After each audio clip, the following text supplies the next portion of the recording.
अवंतिका के नाथ श्री महाकालेश्वर के विवाह उत्सव के जश्न से पूरा शहर सराबोर है। और आखिर शहर सराबोर भी क्यों ना हो, क्योंकि मौका ही ऐसा है। लाखों शहर वासियों के बाबा दूल्हा बने हैं। श्री महाकालेश्वर मंदिर में 9 दिन से उत्सव चल रहा है। निराकार बाबा महाकाल साकार रूप में अपने भक्तों को दर्शन दे रहे हैं। उनके विवाह समारोह में भक्त मंगल गीत गा रहे हैं और पंडित पुजारी हल्दी भी लगा रहे हैं। मंगलवार को विवाह उत्सव का खास दिन है, महाशिवरात्रि यानी बाबा के विवाह समारोह का प्रसंग। इस दृश्य का साक्षी बनने के लिए देश भर से श्रद्धालु उज्जैन पहुंच रहे हैं। यूं तो प्रशासन ने दर्शन के पुख्ता इंतजाम किए हैं, लेकिन स्मार्ट सिटी के कामों के चलते इस बार दर्शन व्यवस्था में पिछले साल की तुलना में कुछ बदली हुई है। ऐसे में आप कैसे बाबा के आसानी से दर्शन कर सकें, आपके लिए गाइड बने हैं अभय न्यूज संवाददाता शकील खान। उन्होंने खास तौर पर आपके लिए महाशिवरात्रि पर्व के ठीक एक दिन पहले व्यवस्था का जायजा लिया और यह रिपोर्ट तैयार की। आइए देखते हैं कि आप कैसे दर्शन करें। नमस्कार दोस्तों, अभय न्यूज़ में आपका स्वागत है। 1 मार्च 2022 को शिवरात्रि का महापर्व मनाया जाएगा। इसके साथ ही उज्जैन प्रशासन ने दीपोत्सव के एक बहुत बड़े आयोजन की भी व्यवस्था की है। इसके तहत प्रशासन ने एक रोड मैप तैयार किया है, जिसके तहत श्रद्धालु किस तरीके से उज्जैन में एंटर होंगे, कहाँ उनकी पार्किंग की व्यवस्था होगी और किस तरीके से वो दर्शन के लिए जाएंगे। इन सब बातों को, इन पूरे रोड मैप को समझाने के लिए आज हम आपके साथ यहाँ पर हैं। जिस वक्त हम यहाँ पर खड़े हैं, ये लालपुर कहलाता है। हरिफाटक से होते हुए गौघाट यहाँ पर श्रद्धालु आएंगे और गौघाट से होते हुए यहाँ लालपुर की तरफ आएंगे। लालपुर के बाद में यहाँ एक, जैसा कि आप देख सकते हैं, यहाँ पार्किंग का यहाँ पर साइन दिया हुआ है। यहाँ से पार्किंग की तरफ श्रद्धालु आगे बढ़ेंगे और कर्कराज मंदिर के पास में वहाँ उनको अपना वाहन खड़ा करना होगा और फिर वहाँ से आगे की व्यवस्था उनके लिए बनाई जाएगी। यदि आप भी बाबा के दर्शन के लिए अपने वाहनों से उज्जैन आ रहे हैं तो ध्यान देने वाली बात यह है कि गाड़ियों को हरि फाटक चौराहे पर रोक दिया जाएगा। यहाँ से जंतर मंतर, गौघाट, लाल पुल होते हुए सीसी रोड तक पहुँचना होगा। यहाँ चौपहिया वाहनों की पार्किंग है। बड़नगर और आगर रोड की ओर से आ रहे हैं तो खाक चौक, पिपली नाका व जूना सोमवारिया क्षेत्र से होते हुए कार्तिक मेला ग्राउंड पार्किंग पहुंचना होगा। यहाँ से गुरुद्वारा के सामने वाले मार्ग से होते हुए नरसिंह घाट पुल और फिर Ganga Gangotri garden clock room तक पहुंचे। 2 पहिया वाहनों को कर्कराज मंदिर से 100 मीटर आगे भील समाज की धर्मशाला में पार्किंग की व्यवस्था की गई है। इस वक्त हम खड़े हैं कर्कराज मंदिर के पास बनाई गई अस्थायी पार्किंग पर।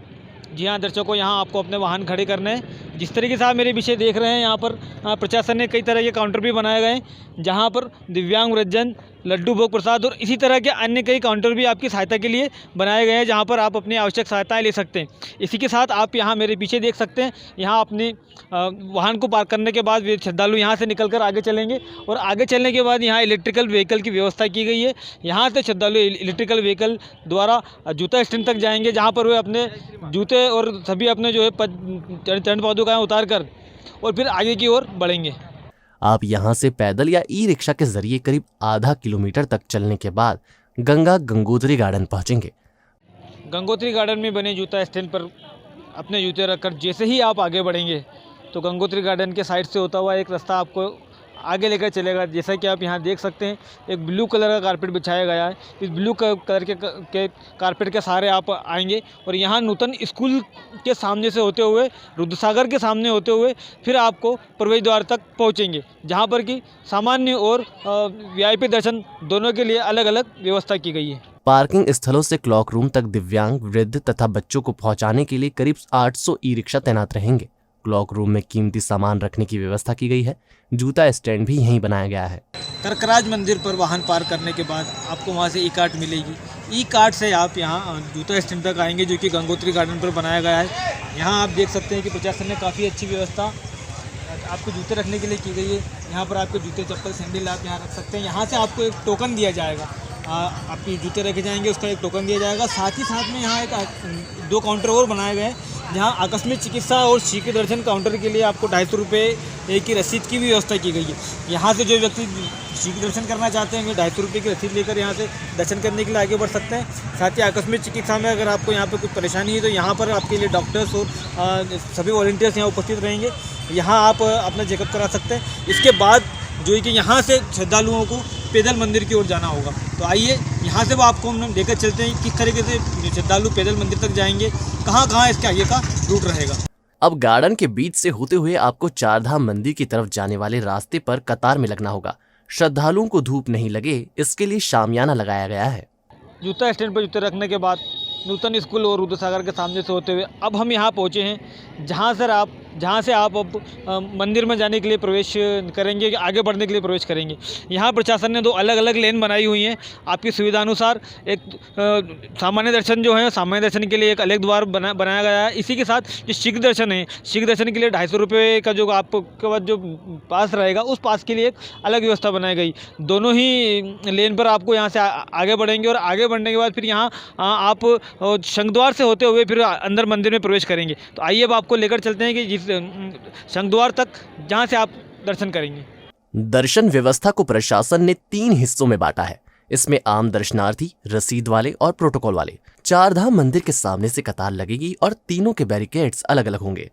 एक अन्य व्यवस्था वीवीआईपी की होगी, जिनकी गाड़ियां बेगम बाग के पास पार्क होंगी और वह सीधे प्रशासनिक भवन होते हुए मंदिर पहुंचेंगे। इस वक्त हम खड़े हैं शंख द्वार पर। जूता स्टैंड पर आपके जूते रखने के बाद लगभग 1 किलोमीटर एक पैदल चलने के बाद श्रद्धालु यहाँ पहुंचेंगे। यहाँ जिस तरीके से व्यवस्थाएं फिलहाल की जा रही हैं, बैरिकेडिंग की जा रही है, कर्मचारी यहाँ लगे हुए हैं। यहाँ से श्रद्धालु अंदर मंदिर में एंटर होंगे इस शंख द्वार से। टनल में होते हुए, टनल के बाद फिर कार्तिक मंडप और गणेश मंडप से फिर दर्शन किए जाएंगे और दर्शन के बाद फिर पूरे मंदिर प्रांगण में होते हुए व्यक्ति निर्गम द्वार से बाहर निकलेगा। आइए अब हम आपको लेकर चलते हैं कि यहाँ तक तो आपका सफ़र हुआ दर्शन का। अब इसके बाद फिर आप वापस अपने वाहन तक किस तरीके से पहुँचेंगे, क्या आपका रूट रहेगा, ये हम आपको आगे बताते हैं। दोस्तों, जूता स्टैंड से मंदिर और मंदिर से फिर बाहर निकलने के बाद, दर्शन करने के बाद बाहर निकलने के बाद हरसिद्धि मंदिर चौराहे से होते हुए हम यहाँ पर अभी नरसिंह घाट चौराहे पर खड़े हैं। जी हाँ, ये वही जगह है जहाँ पर 2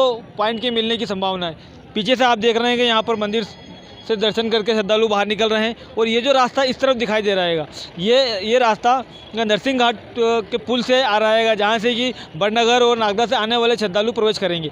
अब जिस पॉइंट पे अभी हम खड़े हैं, यहाँ पर काफ़ी हौश-फौश की स्थिति होने वाली है, क्योंकि दर्शन करके बाहर निकलने वाला दर्शनार्थी और अंदर आने वाला दर्शनार्थी, ये दोनों यहाँ पर टकराएंगे। तो ये देखना बहुत ही दिलचस्प होगा कि यहाँ पर किस प्रकार से शासन व्यवस्था करता है। यहाँ पर काफ़ी कुछ बल की आवश्यकता होगी, काफ़ी बड़ी व्यवस्था की आवश्यकता होगी। और आपसे भी हमारा अनुरोध है कि दर्शन करके बाहर निकलें तो संयम रखें, आराम से दर्शन करें और किसी भी तरह की जल्दबाजी ना करें। अबे न्यूज़ के लिए उज्जैन से शकील खान।